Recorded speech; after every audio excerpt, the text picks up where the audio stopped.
Η 102η σούρα, At-Takathur, ο πλουτισμός, σε 8 εδάφια εν Μέκκα.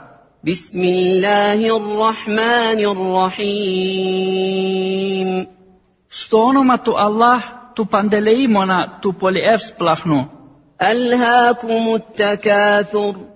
Σας απασχόλησε από τη λατρεία του Allah ο πόθος για την αύξηση του πλούτου σε αυτόν τον κόσμο.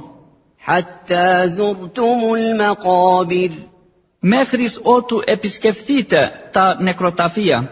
Kalla sawfa ta'lamun. Όχι, θα μάθετε την πραγματικότητα. Thumma kalla sawfa ta'lamun.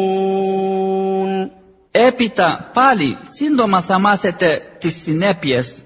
Kalla law ta'lamun 'ilmal yaqin.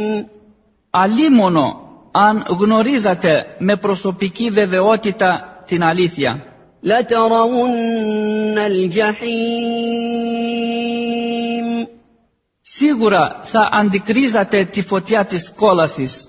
ثُمَّ لَتَرَوُنَّهَا عَيْنَ الْيَقِينِ.